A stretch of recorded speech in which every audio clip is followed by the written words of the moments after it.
C'est pas une cantique qui va te sauver, c'est pas un témoignage. Amen. C'est la parole de Dieu. Amen. Alors ce soir, hein, on va prier pour notre ancien Julien. Amen. Voilà où pourra parler. Amen. Alors on va s'incliner.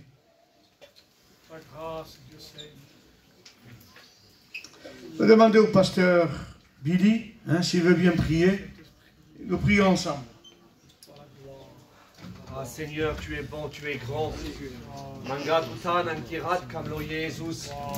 Tu halmaro maishtari maro kile. Oui, Jésus. On ankirat tiro dinari qui tu pars anti. Voilà, l'église dit Amen. Amen. Gloire à Dieu. Gloire à Dieu. Voilà, c'est pas la peine de vous le dire, je suis dans la joie d'être avec vous ce soir. Amen. Merci à votre responsable de m'avoir invité, Amen, et de pouvoir apporter ce que le Seigneur a mis dans mon cœur.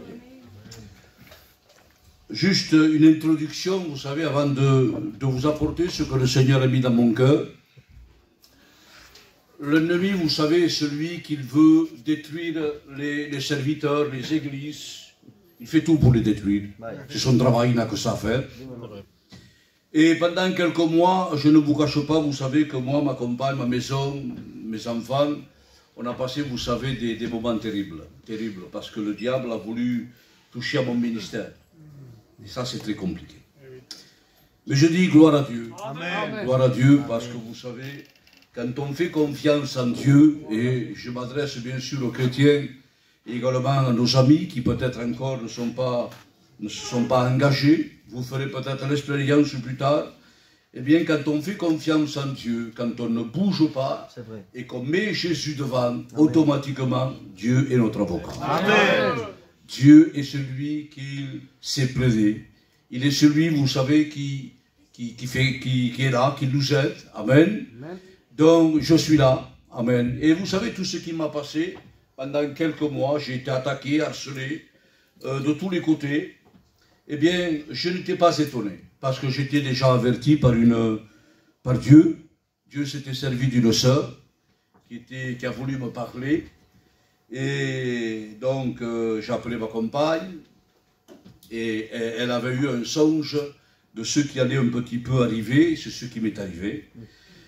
Donc Dieu avertit. Dieu sait, et par la grâce de Dieu, je suis là en train de prêcher. Amen. Amen. Que le nom de Jésus soit béni. Faisons confiance en Dieu. Ne nous vengeons jamais nous-mêmes, parce que ça ne sert à rien. Parce que même si tu as vrai et que tu veux te venger de toi-même par tes propres capacités, eh bien Dieu ne te fera pas justice. Parfois c'est difficile, ça a été compliqué. J'ai pleuré, ma compagne en a pleuré, mais par la grâce de Dieu, on sert le Seigneur. Amen. Que le nom de Jésus soit béni. Alors, j'aimerais donc ouvrir la Bible avec vous pour ceux qui l'ont. Donc, je ne vous cache pas que je suis très embarrassé parce que je vois, vous savez, dans cette église, eh bien, qu'il y a de nouvelles personnes, et je dis merci Seigneur. Il y a beaucoup de jeunesse, merci Seigneur. C'est important dans une église, c'est important également de voir des anciens et des anciennes. Hein? Amen. Amen. Amen. Amen. Amen. C'est très important parce que si les jeunes sont là, c'est grâce aux anciens et aux anciennes. Amen. Les jeunes ne savaient pas. Vous allez me dire, oui, mais non, c'est grâce à Dieu. Oui, mais Dieu se sert toujours de l'homme. Vous le voyez, vous, Dieu? Est-ce que vous le voyez, Dieu? Moi, je ne l'ai jamais vu. Mais pourtant, il m'a parlé. Amen. Et vous aussi. On sent sa présence.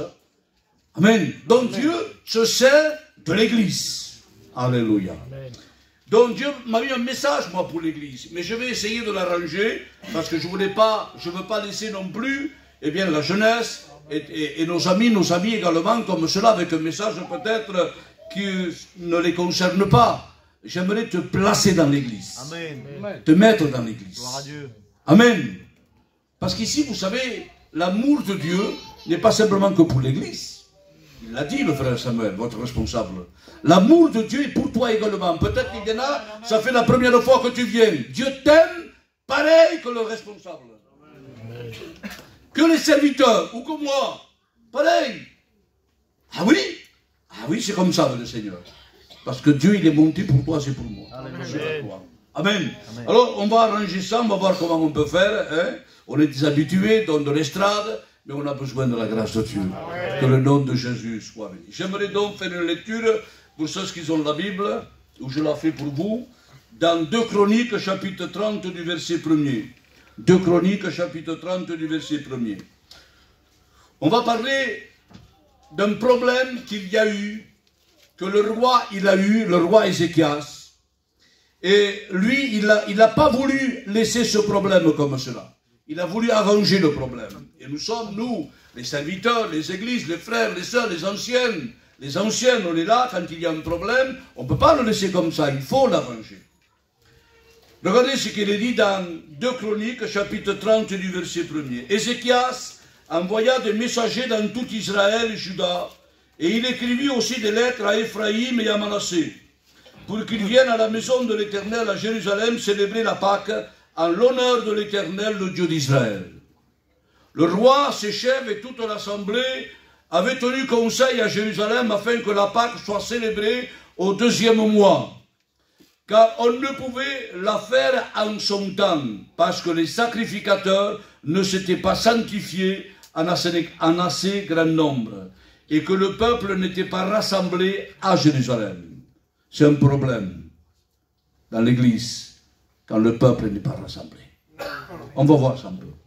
La chose ayant eu l'approbation du roi et de toute l'assemblée, ils décidèrent de faire une publication dans tout Israël, depuis Beersheba jusqu'à Dan, pour que l'on vienne à Jérusalem célébrer la Pâque en l'honneur de l'Éternel, le Dieu d'Israël, car elle n'était plus célébrée par la multitude, comme il est écrit. Les coureurs allèrent avec des lettres, avec les lettres du roi et de ses chefs dans tout Israël et Juda. Et d'après l'ordre du roi, ils dirent, enfants d'Israël, revenez à l'Éternel, le Dieu d'Abraham, d'Isaac et d'Israël, afin qu'il revienne à vous, reste échappé de la main des rois d'Assyrie. Et nous disons Amen. Amen. Que le nom de Jésus soit béni. Amen. Nous voyons ici, vous savez, que Ézéchias se va trouver face à un gros problème. Un gros problème que ça faisait déjà des années que ça durait. Et puis tellement que ça faisait tellement des années que ça durait. Eh bien, vous savez, eh bien, les chefs, les rois, les anciens avaient pris l'habitude de le laisser comme cela. Quand quelque chose, vous savez, dure et qu'on ne l'arrange pas, on n'y fait même plus attention, on n'y pense plus et on ne l'arrange pas. Et ça, c'est un problème dans l'Église. Et là, puis le roi Ézéchias, lui, a vu cela. Et il n'a pas voulu le laisser comme cela. Et quel était donc le problème, Julien? Eh bien, c'était simple. Vous savez, le peuple d'Israël, il y avait 12 tribus, d'accord? Et puis, ils revenaient de captivité. Et voilà que, quand ils se sont établis de nouveau à Jérusalem et dans les villes, eh bien, autour, dans leur pays d'Israël, eh bien, ils avaient pris l'habitude, quelques tribus, de ne plus aller prendre la Pâque à Jérusalem. Alors, qu'est-ce qu'il se faisait que Ézéchias, lui, une année comme cela, a dit non, ça ne va plus. Ça ne va pas, cela. Il va appeler les anciens, les chefs, ceux qui devaient arranger les problèmes et ceux qui voyaient, qui arrangeaient. Eh bien, il va dire, c'est pas possible. Cette année-là, je veux que les 12 tribus soient réunies à Jérusalem pour prendre la Pâque. Amen. Et regardez, alors, comment faire maintenant? La Bible dit que Ézéchias envoya des messagers dans tout Israël et Juda. Et il écrivit des lettres à Éphraïm et à Manassé. Alors, si vous suivez bien le texte, il y a quand même quelque chose qui doit nous faire penser à quelque chose. Il avertit, il envoie des coureurs, des lettres. Des coureurs, on les appelait aussi des délégués. C'était les délégués. Un délégué est un homme qui reçoit une lettre de celui du roi, de celui qui est supérieur à lui, et il doit la remettre, eh bien, là où c'est qu'il doit la donner, à une telle église, à un tel pasteur, à un tel endroit, à une telle tribu. C'est ça un délégué. Et Ézéchias envoya des messagers dans tout Israël et Juda, et il écrivit des lettres à Éphraïm et à Manassé. Alors, pourquoi il envoie des messagers dans tout Israël, mais il n'y a que 2 tribus qui envoient des lettres? C'est étonnant cela. Eh bien, tout simplement, C'est simple. C'est parce qu'Éphraïm, la tribu d'Éphraïm et la tribu de Manassé, ça faisait peut-être des années qu'ils ne venaient pas prendre la Pâque à Jérusalem. Et là, le roi ne voulait plus cela.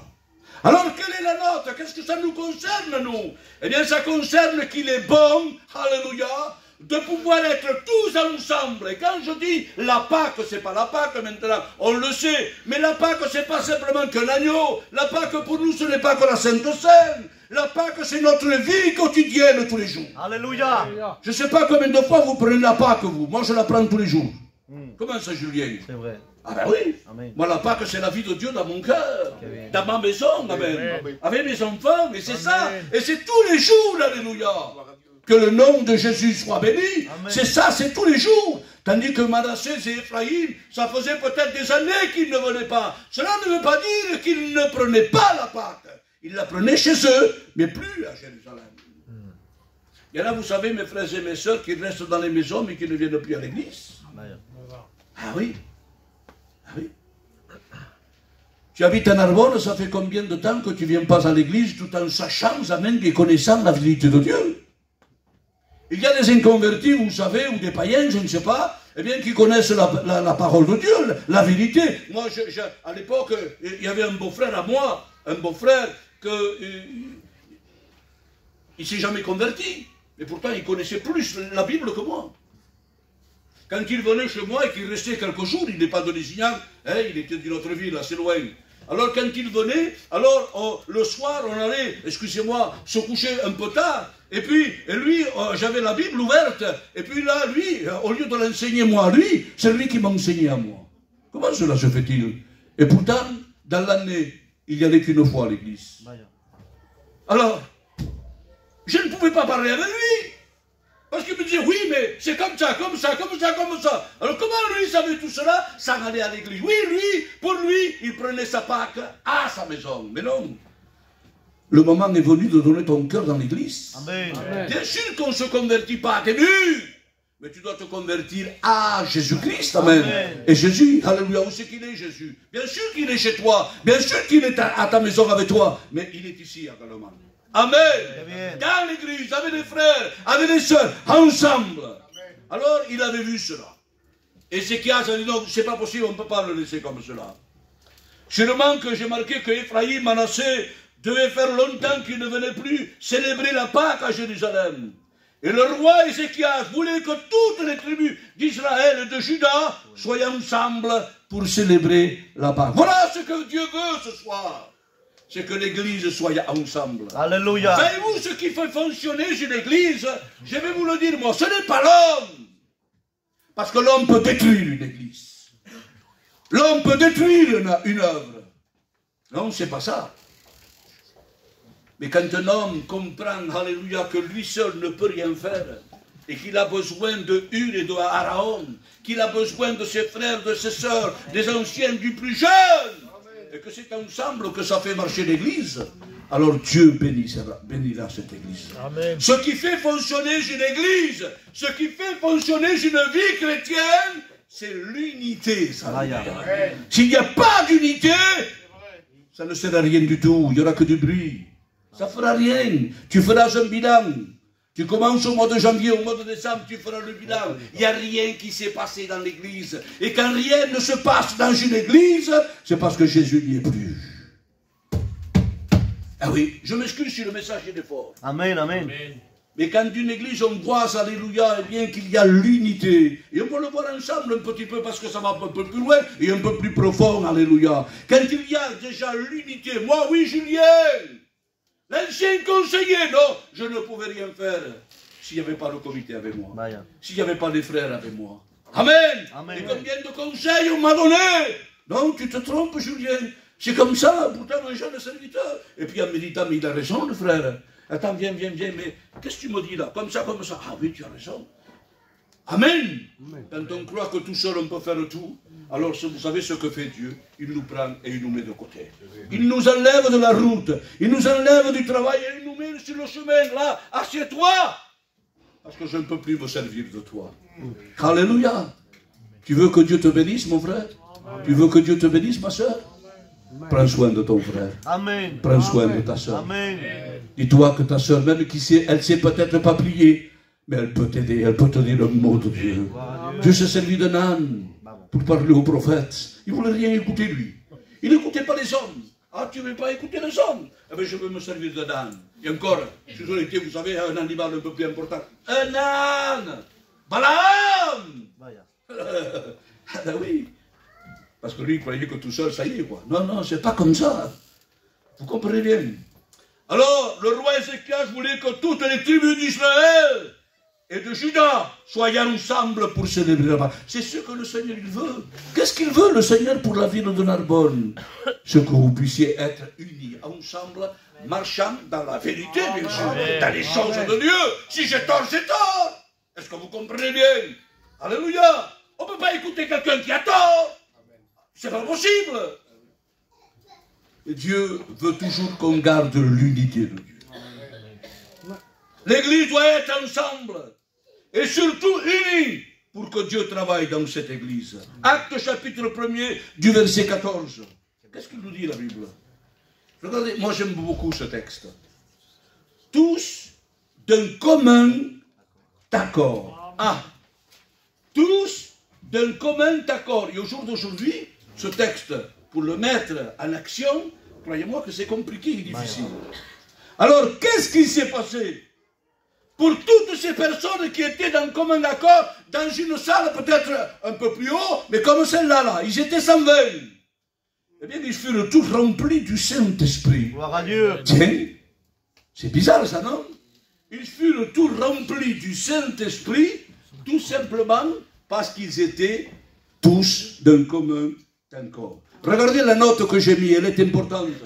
Quand il y a le tous, le commun accord, qu'est-ce qui se passe, Bénin? La bénédiction est ça. Bénédiction.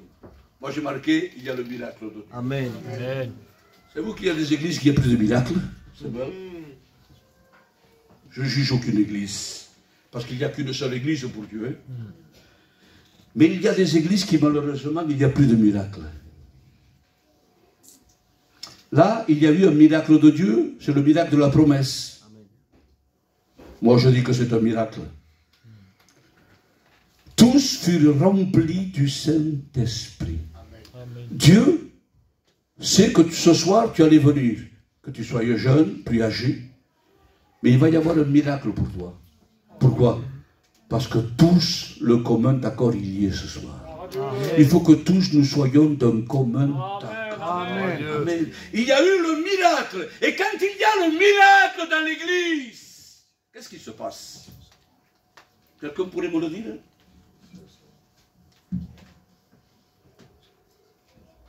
Croyez-vous que le miracle reste que dans l'intérieur de l'église? Oh. Le Seigneur ne provoque pas un miracle dans l'église pour que ça reste dans 4 murs. C'est pas ça l'évangile. Il se provoque qu'il y aura un miracle à l'extérieur. Amen. Cela veut dire que parfois nous on prie pour qu'il y ait un miracle à Narbonne. Allez, on est à Narbonne. Je parle de Narbonne, je connais Narbonne. Hein? Je connais Narbonne. Donc, oui Seigneur, on prie pour qu'il y ait une explosion de l'évangile, un miracle. Un miracle. Je ne parle pas de guérison, moi c'est pas ça. Je parle moi de conversion. Amen. Que l'évangile se propage. Amen. Amen. Qu'il se fasse des choses. Ah Seigneur, qu'il y ait un miracle à l'extérieur. Mais il ne peut pas y avoir de miracle à l'extérieur s'il n'y a pas le miracle à l'intérieur. Pour qu'il y ait un miracle à l'extérieur, il faut qu'il y ait un miracle à l'intérieur. Il n'y en a pas besoin, vous savez, de faire de grandes missions pour attirer les gens. Les gens viennent tout seuls. Mais pourquoi, comment ça? Parce qu'ils voient qu'il y a un miracle à l'intérieur. Tiens, qu'est-ce qui se passe là dans l'église? Il y a quelque chose de nouveau. Mais qu'est-ce qui se passe là? Je connais l'église, moi. Comme ça va, je la connais, moi, l'église. Hein? Donc, mais qu'est-ce qui se passe là? Qu'est-ce qui est en train de se passer? Eh bien, il y a un miracle qui se fait, parce que tout simplement, il y a le tous, le commun accord et ensemble. Amen. Cela veut dire ces 3 mots. Vous les mettez, vous savez, ensemble dans un sac. Eh bien, faites comme vous voulez. Il en sortira qu'un de mots. C'est l'unité. S'il n'y a pas d'unité, moi je suis le chef, moi. Nénen, toi tu commandes rien du tout. C'est moi le chef. Hein? Voilà, c'est pas comme cela. C'est pas comme ça marche. Non. Parce que Dieu peut-être va se servir de Nénen et pas de moi. Vous comprenez bien? Il n'y a pas de chef dans l'église. Amen. Il n'y a pas de chef. Les chefs, ça n'existe pas, les chefs. Non, non, non. Il y a une équipe qui travaille ensemble. Maintenant, c'est vrai, il y a un responsable. Cela est normal, il y a des jeunes, c'est normal. C'est normal. Mais Dieu nous sommes appareils à tous ensemble. Et c'est ensemble qu'on est dans l'équipe, amen. Alors, vous voulez sauver des âmes à Narbonne? Vous voulez changer d'église? Est-ce que Dieu n'est pas capable de vous donner une autre salle? Celui qui le croit, qui lève la main. Alléluia. Si vous mettez 100 chaises là, Dieu ne fera pas venir 120, hein? Il vous fera venir 100 personnes.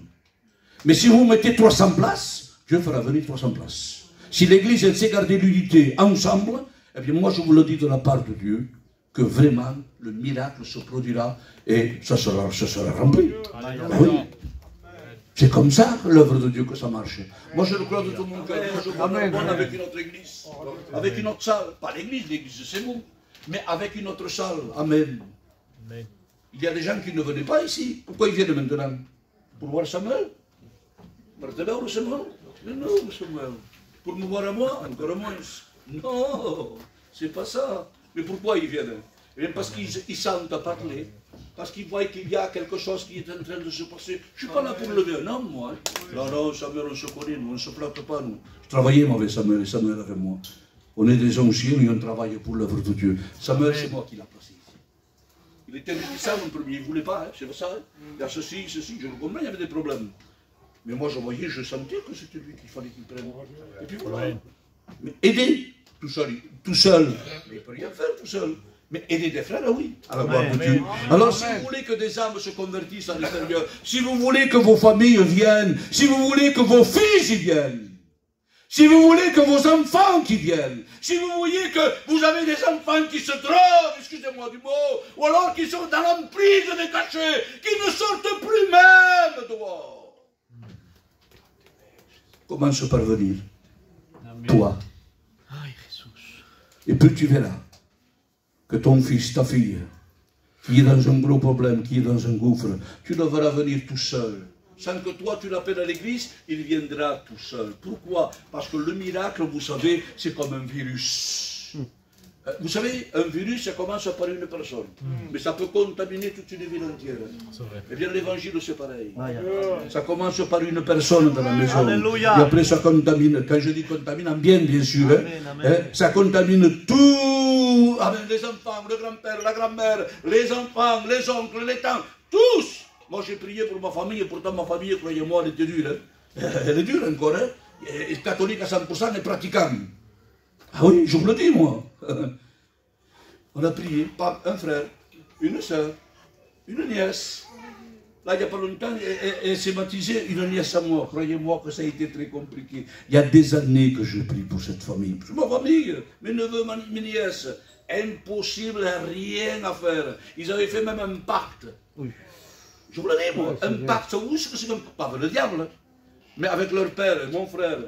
Mon frère, il avait dit, parce qu'il avait cette maladie et il est décédé, il m'a dit, jamais faites-le, je vous le demande. Moi, je vais mourir, mais je ne veux jamais que vous alliez dans une église, vraiment des assemblées de Dieu, des alléluia. Et puis il ne voulait pas, il connaissait la vérité, il savait que c'était vrai. Il paraît pas mal, mais rien à faire. Et aujourd'hui, vous savez, elle, ça fait, je ne sais pas, 2 ou 3 mois, eh bien, on l'a passé par les eaux du baptême. Gloire à Dieu. Et voilà. Gloire à Dieu. Voilà ce que fait l'évangile. Voilà ce que fait le miracle. Mais le miracle, avant de commencer à l'extérieur, il commence à l'intérieur. Je vais essayer de faire vite. Alors, quand il y a le tous, le commun accord, il y a le miracle de Dieu. Et je crois qu'en Narbonne, il va y avoir le miracle de Dieu. Amen. Le miracle intérieur et le miracle extérieur. Alors, il faut qu'il commence là pour qu'il se fasse dehors. Amen. Le roi, ses chefs et toute l'assemblée avaient tenu conseil à Jérusalem afin que la Pâque soit célébrée au 2e mois. Ah, ça, c'était pas naturel de le faire au 2e mois. Parce que la Pâque, elle ne se faisait pas au 2e mois. La Pâque, elle se faisait au 1er mois. Et là, mais pourquoi alors? Pourquoi changer le jour de la Pâque? Pourquoi changer le mois de la Pâque? Au lieu de le faire le 1er mois, on va le faire le 2e mois. Il n'y a rien. Pourquoi? C'était ainsi. Alors, ça y est où? Pourquoi? Parce qu'il n'y avait pas assez de sacrificateurs. Parce que pour célébrer la Pâque, il fallait vraiment des sacrificateurs de la tribu de Lévi, bien sûr, vous le savez ça. Et il n'y en avait pas assez qui s'étaient sanctifiés, préparés. Cela ne veut pas dire que certains sacrificateurs ne s'étaient pas préparés, oui, mais pas tous. Ézéchias voulait que tous soient là, les sacrificateurs. Vous savez, il faut qu'il y ait une union entre les serviteurs de Dieu. Oui. Ensemble, on peut faire un travail extraordinaire. Ouais.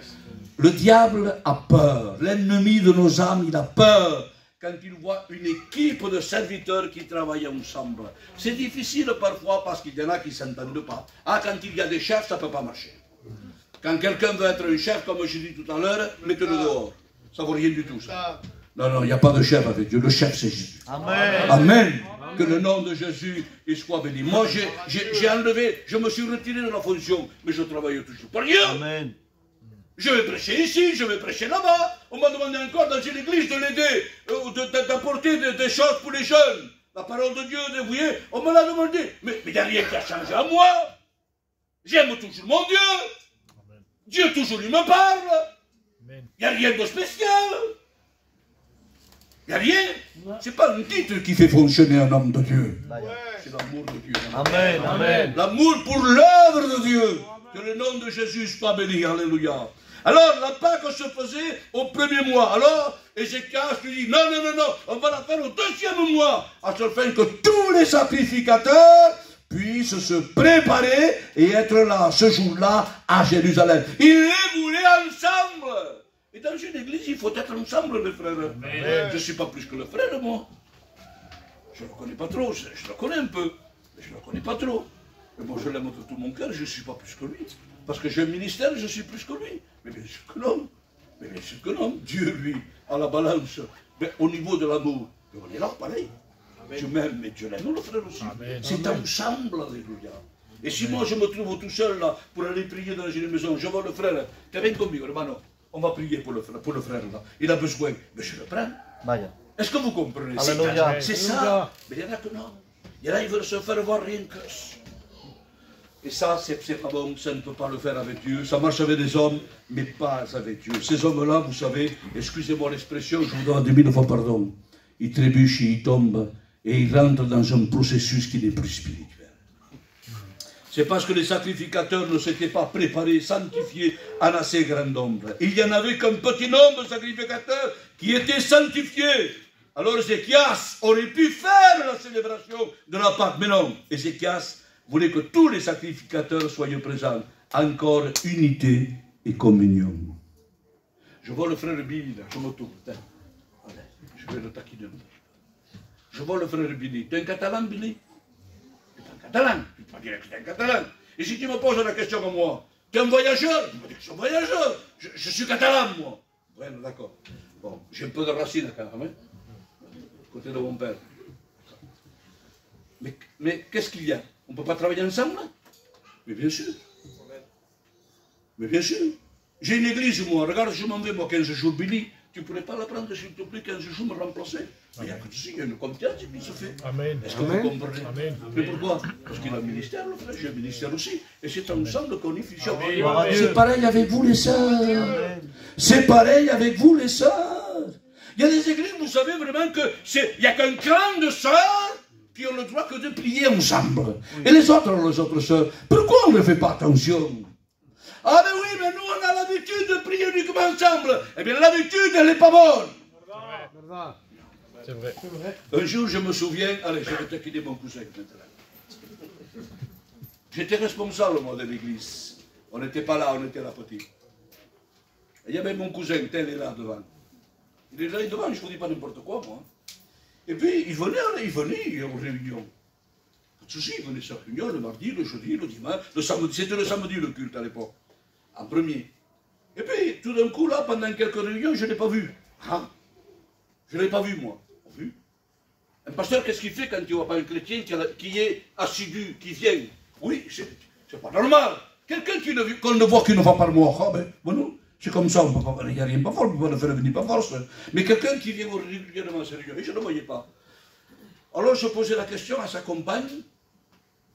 Je dis, mais ton mari, je ne le vois pas là. Il y a toi, mais il y a ton mari. Alors, Elle n'osait pas me le dire, vous comprenez bien, je l'ai compris moi après. Alors un dimanche après-midi, après le culte, c'était un dimanche après-midi, je suis allé le voir. Alors il était embarrassé, et j'ai dit, écoute, comment que ne se passe pas ce moment-là? Non. Je voyais qu'il était un petit peu gêné de parler. J'ai compris, il se mourait. J'ai compris qu'il y avait quelque chose. Et à force, moi j'ai été têtu. Donc, il faut que tu me dises, qu'est-ce qu'il y a? T'as un problème, dis-moi-le. Si je peux faire quelque chose. Et Julien, j'attends de toucher la paye pour m'acheter des souliers. J'ai le soulier de travail, je ne peux pas vous dire le soulier comme ça. T'es maçon. Ça m'a touché mon cœur, ça. Ça a touché mon cœur. Alors qu'est-ce que j'ai fait, moi, Samuel? Je me rappelle, moi, j'ai dit, qui me peut faire 42, comme yo. C'est vrai. Alors j'avais des chaussures vernies, j'étais avec mon costume, mais moi je n'avais pas garé la voiture à côté parce qu'on ne pouvait pas garer la voiture à côté. La voiture était longue, alors je me suis déchaussé. Et je lui ai dit, voilà, mais mardi, je veux te voir à la réunion. Alors il m'a regardé avec un sort. Et de Chine ou pas de Chine? Amen. Amen. Alors j'ai donné ma chaussure, mais moi après j'étais en chaussette, un costume et un cravate. Il a fallu que j'aille, alors les gens ils me regardaient comme ça, ils disaient celui-là il est malade, je ne sais pas de quelle planète il sort, mais je l'ai fait pour mon Dieu, ça m'a. Je l'ai fait pour Dieu, c'est ça l'unité. C'est des choses simples comme ça l'unité. Ah, ben écoute, quand tu toucheras, eh ben, tu viendras. Oui, mais c'est pas comme ça l'évangile, c'est pas ça l'amour. L'amour, amen, on donne tout pour Dieu. C'est d'être ensemble pour la gloire du Seigneur. Je m'adresse, Samuel, je m'adresse à l'église de Narbonne. Vous voulez voir l'œuvre de Dieu s'agrandir? Ne vous contentez pas de cette salle. Dieu est capable de vous donner une salle de 300-400 places. D'être ensemble, unité. Ensemble dans l'unité. Et je m'adresse à l'église, quand il y a un frère qui ne vient pas, que vous ne le voyez plus, allez le chercher. Ne restez pas sur une chaîne, priez, jeûnez, non. Allez le voir. Non, je ne peux pas, moi. Je ne peux pas, mon frère. Non, marque la bouteille. On ne regarde pas maintenant la société, que tu ça, que tu pas ça, que si de choses bien habillés, c'est pas important ça. Alléluia. Dieu, lui, il le faisait, lui, il allait vers ce que les Parisiens n'allaient pas. Ah non, mais le preuve, non, mais c'est pas possible. Si le Seigneur s'approchait de l'épreuve, tu as pas. Allez, il faisait le Seigneur. Pourquoi? Parce qu'il est l'amour, amen. Et c'est ça une église. Si une église veut réussir, il faut qu'elle soit ensemble. Si l'église n'est pas ensemble, c'est perdu. Alors, comment, je fais vite et je termine. Alors, comment arranger ce problème? Que fallait-il faire pour que le peuple vienne célébrer la Pâque à Jérusalem? Eh bien, au verset 5, c'est marqué, il fallait faire une publication. Une publication aux 12 tribus d'Israël. Qu'est-ce que c'est ça? Je vous le dirai. Les coureurs allèrent avec des lettres du roi et des chefs dans tout Israël, dans tout Juda. L'Église a reçu un commandement, c'est de faire connaître à tout le monde le message du salut. Ce n'est pas que Samuel qui doit faire les routes. Ce n'est pas que Nénène, Mario ou les autres serviteurs, le Jean Angelo. Non, l'Église aussi. L'Église, tu as reçu un message de Dieu. C'est d'aller, alléluia, voir ta soeur qui ne vient plus. D'aller boire un café, amen. Que le nom de Jésus soit béni. C'est ça l'Église. Et si vous êtes ensemble comme cela, chacun doit travailler dans une église. Moi, je me sens combien il y a de sœurs qui se sentent, des pauvres, un petit peu à part. Non, c'est pas ça. Tu dois t'imprégner dans le groupe. Amen. Et le berger, lui, et vous avez un berger, je le sais moi, parce que serviteur de Dieu, un pasteur, voilà, c'est un ministère. Mais être un berger, c'est autre chose. Alors ce soir, vous avez un berger, mais vous aussi faites votre travail. L'Église a reçu un commandement, c'est de faire connaître à tout le monde le message du salut. Je termine. Marc 16, 15. Allez par tout le monde et prêchez la bonne nouvelle à toute la création. Je conclus ce message. Vite fait, la conclusion de cette Pâque, elle a été extraordinaire. Mes frères, merveilleuse, et vous le savez, les auditeurs. C'est qu'au lieu de durer 7 jours, savez-vous combien de jours elle a duré? 14 jours. Ça a été doublé. Oui. Parce qu'on amenait des agneaux de partout. On amenait des petits bétails de partout. Et il fallait les sacrifier pour Dieu. Donc ça a duré combien? Ça a duré le double.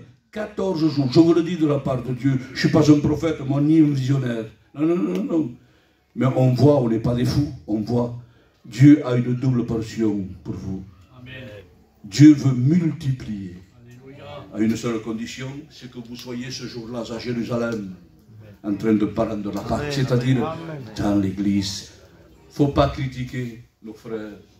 Oui, mais vous savez, c'est très compliqué dans une ville petite comme Narbonne, qu'il y a 2 églises. C'est très compliqué. Ou 3. C'est très compliqué. Très compliqué quand ça ne fonctionne pas ensemble. C'est très compliqué. Mais même si ça ne va pas, il ne faut jamais critiquer une église. Ne critiquons pas les serviteurs de Dieu. Je me souviens, à Lézignan, on a connu une grande division. Serviteurs de Dieu, je passe les détails, à partir avec le 3/4 de l'église. Je suis resté avec quelques serviteurs avec 1/4 de l'église. 1/4 de l'église. Et des jeunes encore qui voulaient partir. Chaque fois que je prenais la place, je leur disais, ce sont nos frères, ne les critiquons pas. Et si jamais ils reviennent, faites-les asseoir à côté de vous, donnez-leur une bouteille d'eau et priez ensemble. Amen. Amen. Pourtant, ils avaient fait du mal. Mais je vous le dis, l'église de Lézignan encore, elle y est. Elle est ouverte, elle est pleine. Amen. Pourquoi? Parce qu'on n'est pas là pour se juger. On est là pour être ensemble à Jérusalem, dans le tous ensemble et dans le commun d'accord. La conclusion de cette Pâque, c'est au verset 13. Je ne le lis pas parce que c'est trop long. Ma soeur, mon frère, elle a été merveilleuse. Qu'est-ce qu'elle a permis, cette Pâque, d'être tous ensemble? Eh bien, après 14 jours, quand c'est terminé, quand les gens sont revenus dans leur ville, là où c'est qu'ils allaient, certains avaient ramené des idoles. Des petites idoles des pays étrangers, là où c'est qu'ils étaient en captivité. Eh bien, vous savez, mes frères et mes sœurs, il n'y a pas eu besoin d'un pasteur. Il n'y a pas eu besoin de quelqu'un qui les dirige. Non, non, ça s'est fait tout seul par Dieu. Qu'est-ce qu'ils ont fait? Ils ont été tellement bénis à Jérusalem qu'eux-mêmes, ils ont pris toutes ces idoles et ils les ont jetées. Ils ont pris les autels qu'ils avaient faits pour des dieux, contre Dieu, bien sûr, les Astartés, hein, d'autres dieux, eh bien, ils les ont détruits complètement et ils se sont purifiés devant le Seigneur Jésus. Voilà ce que ça vit d'être unis ensemble. Dieu veut que vous soyez ensemble. Amen. Et je sais que vous le faites. Et je sais qu'il y a un travail qui se fait déjà, qui commence à Narbonne. Et je le sais de tout mon cœur, je le dis. Je ne suis pas en train de prophétiser. Remarquez peut-être, hein? Un jour, j'étais à Agde, on m'avait invité à prêcher, c'était le frère Patrick. Il était dans une remise, c'était une cave, une voûte. Et il cherchait une salle, et moi je ne savais pas qu'il cherchait une salle, lui. Je ne savais pas, moi. Et il cherchait une salle, mais voilà, ils n'avaient pas trop d'argent, et c'était très compliqué pour changer de local. Alors, vous savez ce que j'ai dit, mon prêteur? Voilà, je vous le dis de la part de Dieu, dans quelques jours, vous allez à un nouveau local. En disant ça, je disais, mais Julien, tu es fou de dire ça. Je n'avais pas de révélation. On dirait que les paroles sortaient vraiment de ma bouche comme cela. Et puis, le frère, à la fin de la réunion, le frère Patrick, il vient me trouver. Il dit, mais Julien, tu as eu une révélation de Dieu pour faire ça? Et j'ai dit non. Je ne comprends pas moi-même, moi, je ne comprends pas pourquoi j'ai dit ça. C'est sorti de ma bouche comme ça. Mais j'ai dit, si c'est Dieu m'a permis, pas parce que c'était moi, ça aurait été notre frère, c'était pareil. S'il a permis de dire ça, c'est parce que dans quelques jours, Dieu le fera. Amen. Une semaine après, il me téléphone. Il me dit, Julien, ah oui, qu'est-ce qu'il y a? Tu sais pas? Le maire, il m'a donné le grand cinéma gratuit. Gratuit. Pas un centime. Je ne payais pas ni la lumière, ni le loyer, et ni l'eau. Tout gratuit. Et puis le même jour, c'est pas continué, la bénédiction est allée un peu plus loin. Le même jour, après la réunion, alors lui, il m'a invité à manger un kebab. On était avec quelques frères de Lézignan. Et puis il y avait un frère de membre de l'église de là-bas, et il me dit, tu sais, mon frère, c'est un chrétien. Il me dit, tu sais, j'ai dit, oui, tu sais chanter, tu touches l'instrument, tu es béni de Dieu. J'ai dit, oui, mais il me manque quelque chose. Ah, qu'est-ce qu'il te manque? Eh bien, il me manque un foyer. Ah, tu n'es pas marié? J'ai dit, non. Écoute, je vais prier pour toi. Tu verras dans quelques jours, Dieu va te mener quelqu'un, une femme vraiment, une chrétienne. Ah oui? Tu le crois? Je te le dis. Alors, comme ça, j'ai prié pour lui. Quelques mois après, Je suis allé prêcher de nouveau à Agde. Le frère est venu vers moi. Mais tu sais, Julien, quand tu as prié, oui, une semaine après, eh bien voilà, Dieu m'a envoyé une femme, c'est une chrétienne et membre de l'église en plus. Dieu fait tout à merveille. Quand il y a l'unité, l'ensemble le commun accord. Dieu est capable de faire quelque chose que toi tu n'imagines pas. Toi, ma soeur, toi, mon ami, même pour ta famille, pour ton fils, pour tout ce que tu voudras, eh bien, Dieu est capable de le faire. Mais commence par toi. Commence par toi. Ne vois pas le problème comme une montagne. Non, parce que nous avons un Dieu qui est grand. Un Dieu qui est puissant. J'ai vu des choses extraordinaires se faire. Et les frères aussi, bien sûr, et les anciens aussi. Des choses extraordinaires. Imaginables que l'homme ne peut pas faire, mais que Dieu a fait. Dieu est capable de te guérir. Dieu est capable de te restaurer. Dieu est capable de rallumer ce feu de nouveau en toi. Dieu est capable. Qu'est-ce que tu as? Qu'est-ce que tu demandes à Dieu? Ouvre ta bouche, je te la remplirai. Qu'est-ce que tu me demandes? Je te le donnerai. Alléluia. Ne fais pas de Dieu un Dieu petit. Oui, mais c'est compliqué. C'est gros le problème. Non, Ézéchias a réparé le problème. Quand il y a le tous, le commun accord, l'unité, il y a le miracle de Dieu. Amen. Notre Dieu, c'est notre Père. Amen. Tu es bon et tu es grand.